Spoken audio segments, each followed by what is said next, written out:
No bloco anterior, nós vimos que o Estado é composto por um povo, por um território e por um governo soberano.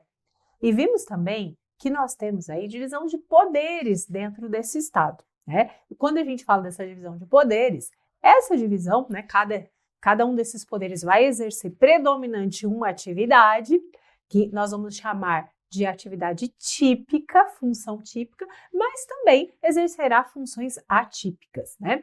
Contudo, essa separação de poderes, ela não é absoluta, como vimos, né? Por conta dessas atividades atípicas e por conta do controle no sistema de freios e contrapesos exercido aí entre um poder e outro. Então, estudamos isso, falamos do poder judiciário, legislativo e executivo. Bom, essa é a estrutura de poderes do Estado. E agora nós vamos ver como que o Estado se organiza, a forma de organização do Estado. O Estado pode ser organizado de várias formas, né? E sempre levando em consideração o quê? A extensão territorial. Então, veja, no Brasil, o Brasil é um país de território muito amplo. Então, quando a gente tem territórios maiores, essa forma de organização também pode ser alterada para verificar qual é o melhor sistema aqui, né? Então, quando a gente fala de forma de organização, um estado ele pode ser unitário ou simples. Então, essa forma de organização de unitário ou simples, normalmente, ela se adequa melhor a estados com territórios menores.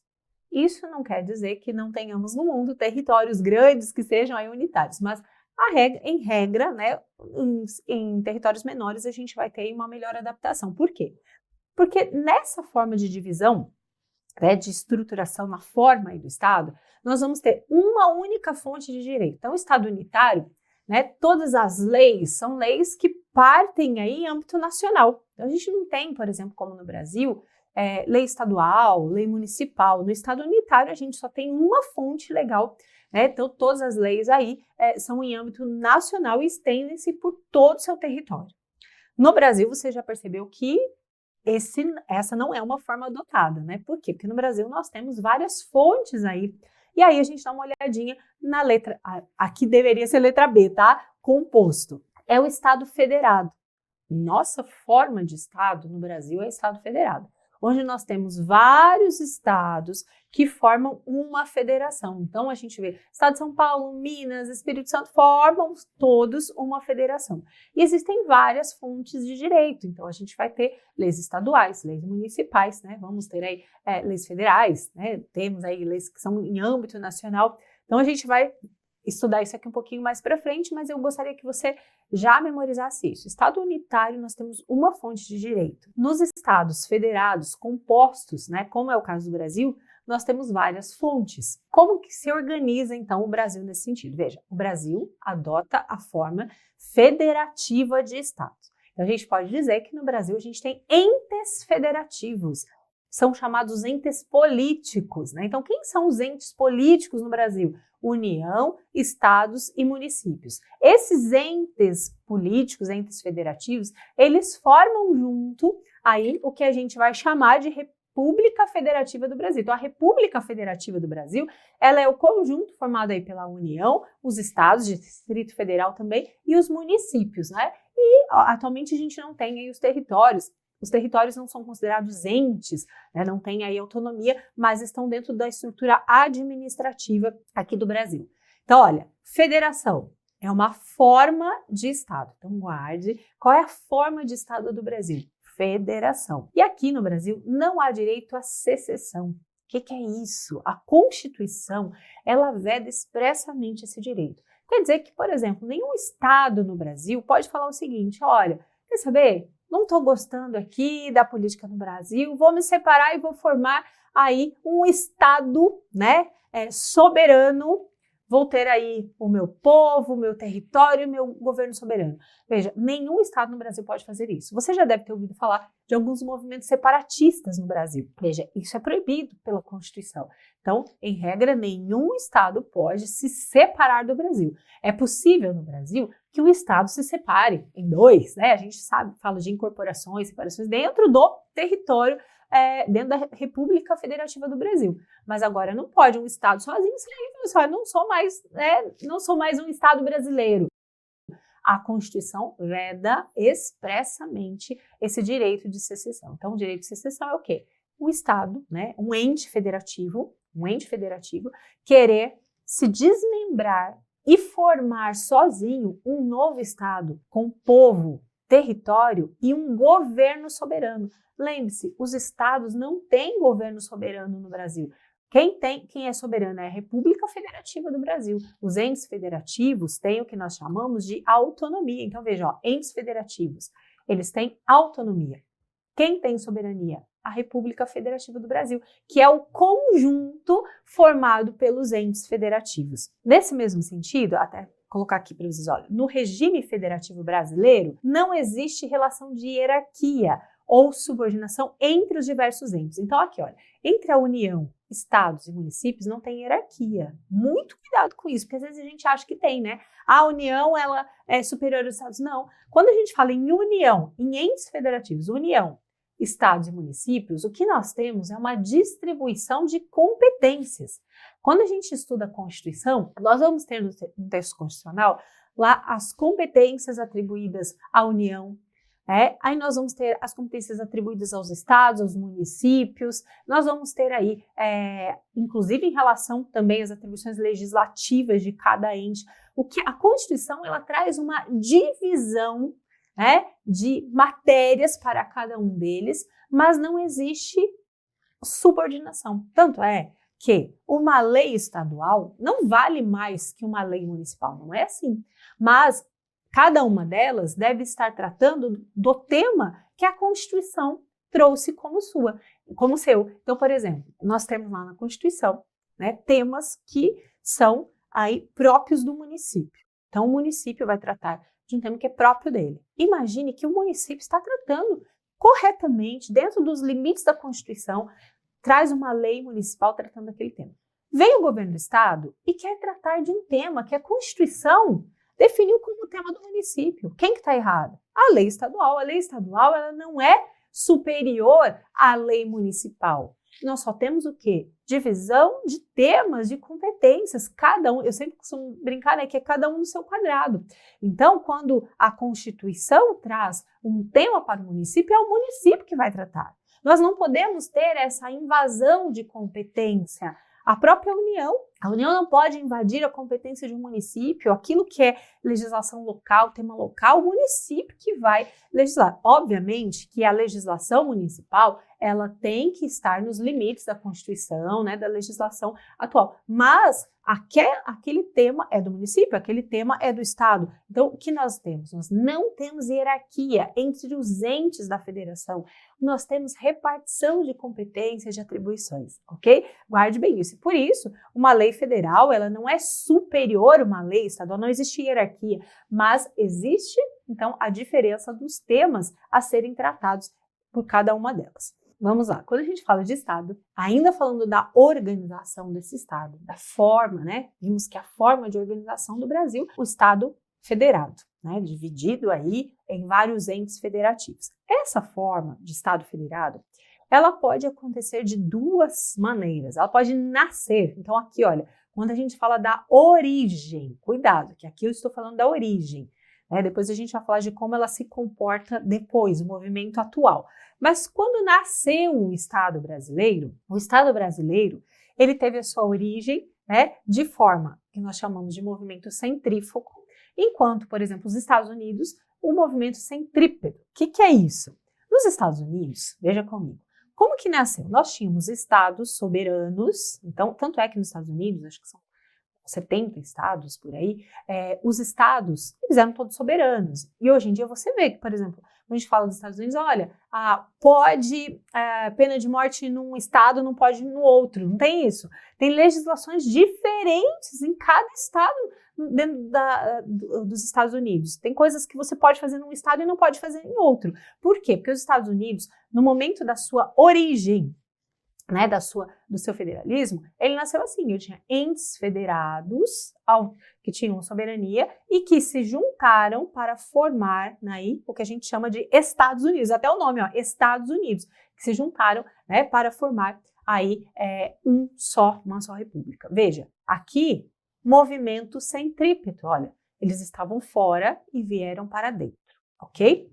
No Brasil, a origem, o nascimento da federação se deu de maneira contrária. A gente tinha um país, a União, um poder. Esse poder começou a ser descentralizado, descentralizado, e foram formando os estados, né? Os estados foram surgindo no Brasil aí aos poucos, porque nasceu com um poder único. Então a gente chama isso de centrífugo, né? Para fora, ok? Vai para fora.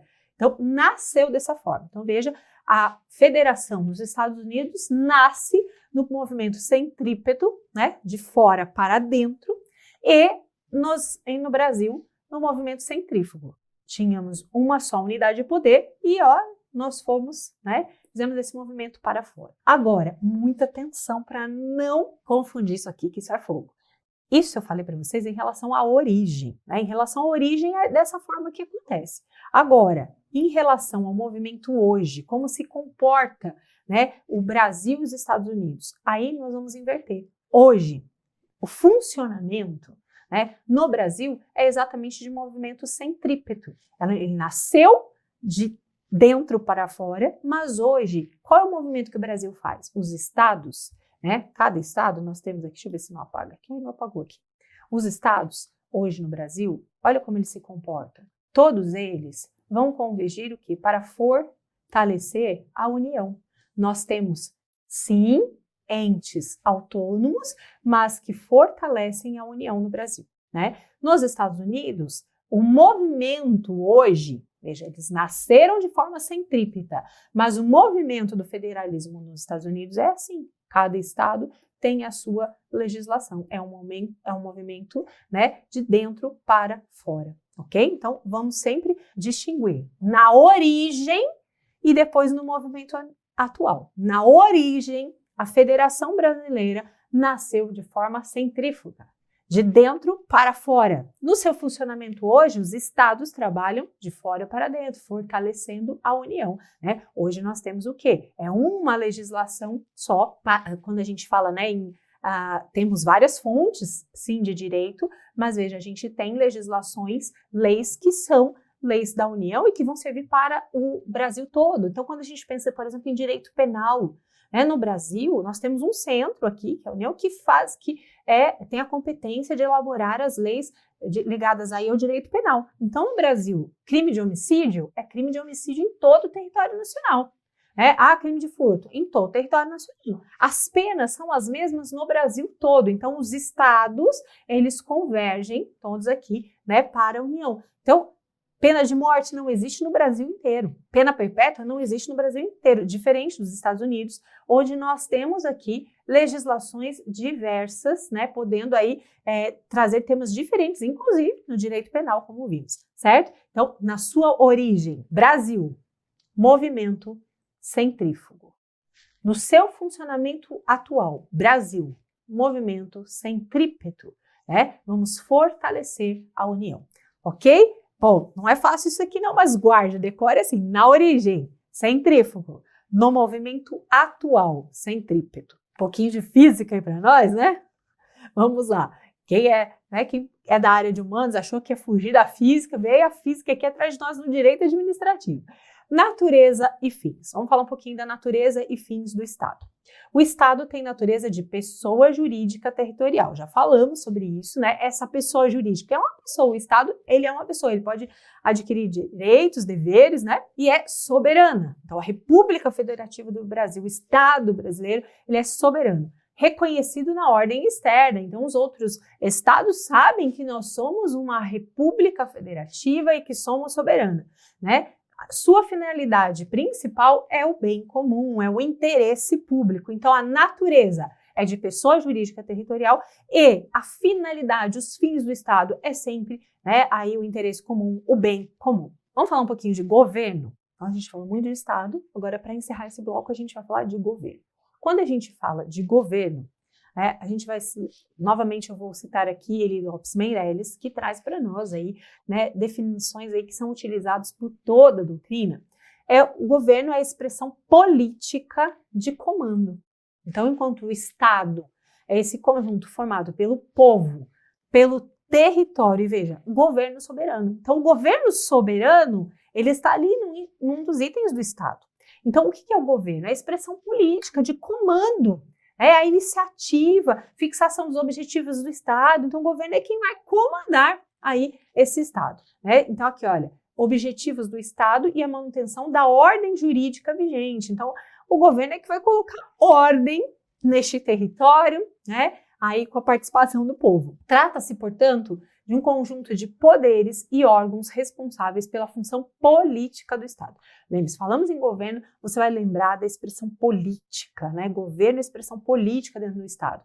Atribuições decorrem diretamente da Constituição. Então, o nosso governo vai ter o seu papel, suas atribuições, suas tarefas aonde? Na Constituição, ok? Formas de governo. Atenção! Lá atrás nós vimos formas de Estado. O Estado pode ser unitário ou composto. O Brasil é um Estado composto, né? E a gente vai chamar essa forma de Estado do Brasil de federação. Agora a gente vai falar de forma de governo, essa expressão política do Estado. Como que ela pode, né, ser? Veja, a forma de governo depende da maneira como ocorre a instituição e a transmissão de poder na sociedade. Então, da forma que nasceu, né, esse Estado e também na forma que se transmite o poder. Então, a gente pode ter aí como formas de governo. Formas de governo, a república, a monarquia. No Brasil, todos sabem que a forma de governo brasileiro é a república. O que vai diferir, né, a república da monarquia de forma aí geral? Na república, nós vamos ter representantes eleitos, certo? E por um tempo. Então, a gente tem hoje no Brasil um mandato de 4 anos, né? Exceto para senadores, que o mandato é de 8. Mas no Brasil, os presidentes, governadores, deputados, prefeitos, né? Vereadores vão ter aí mandatos de 4 anos. Então, a gente tem como característica da república que nós tenhamos a eletividade, seus representantes são eleitos, e a temporalidade, então, por determinado tempo. O que não acontece na monarquia. Na monarquia, os chefes não são eleitos, né? É uma tradição passada aí pela sua origem, e não tem tempo determinado, enquanto viver aquele monarca, e depois vai passando, né, pela hereditariedade aí. Então, no caso da monarquia, a gente escolhe, tem tempo determinado e eles têm que prestar contas, né? Quando a gente fala da república, né? Então, a república, eletividade, temporalidade e prestação de contas. Sistema de governo, ó, volta aqui comigo, ó. Aqui é forma de governo. Forma de governo, república ou monarquia. Quando a gente fala em sistema de governo, o sistema pode ser presidencialista ou parlamentarista. Nosso sistema de governo é presidencialista, né? Então, a gente tem um presidente. E o que difere no sistema parlamentarista com o presidencialista? No sistema presidencialista, nós temos a chefia do Poder Executivo acumulada aí, né? Nós vamos ter a independência entre os poderes, e o presidente da República, ele exerce a chefia do Poder Executivo como um todo. Ele acumula a função de chefe de Estado e chefe de governo.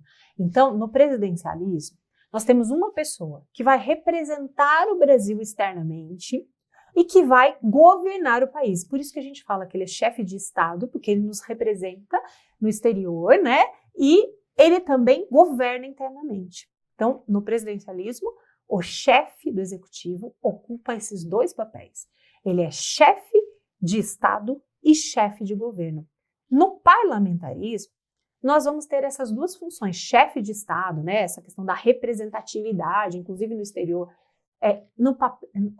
sendo atribuída a uma pessoa, e o chefe de governo interno, sendo atribuído a outra pessoa. Então, o que hoje o chefe do executivo faz no Brasil é feito por 2 pessoas distintas em países que adotam o sistema parlamentarista, ok? Então, veja, quando a gente fala no sistema parlamentarista, nós vamos ter alguém que é chefe do Estado, uma pessoa que é chefe do Estado, vai representar ali, né, o país, e nós temos o chefe de governo, que vai governar internamente, certo? E aqui, olha um detalhe, deixa eu colocar aqui, entrou? Não, peraí, deixa eu voltar aqui para vocês. Olha o conceito aqui. As funções de chefe de Estado e chefe de governo são exercidas por pessoas distintas no parlamentarismo. A chefia do Estado é exercida pelo presidente, quer dizer, eles têm presidente, né? Não é, quando a gente fala parlamentarismo, não quer dizer que eles não tenham presidente, mas o presidente não exerce a função de chefia de governo. O presidente, tem gente que fala, tá? Só para você guardar, não é bem isso, que diz que no parlamentarismo, o presidente acaba sendo uma figura mais representativa. O presidente ou o monarca, porque a gente pode ter parlamentarismo que a chefia, né, do Estado é de um monarca. Então, aqui o presidente ou o rei, né, tem essa atividade, entre aspas, tá, gente, de representar, quase que figurativa ali do Estado. Já o governo, quem governa não é o presidente, não é o monarca no sistema presidencialista.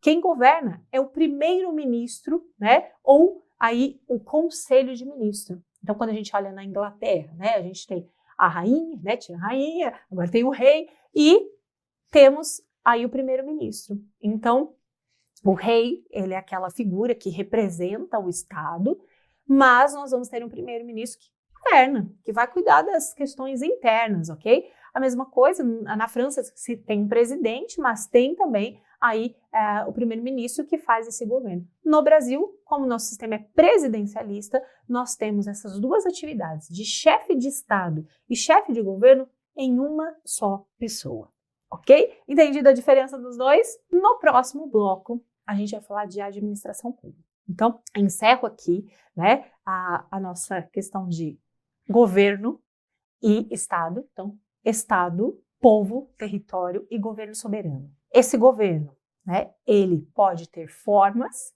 e também sistema. O sistema adotado no Brasil é o presidencialismo, né? Nós temos a forma republicana e o sistema presidencialista, ok? Até daqui a pouquinho com outro tema de direito administrativo.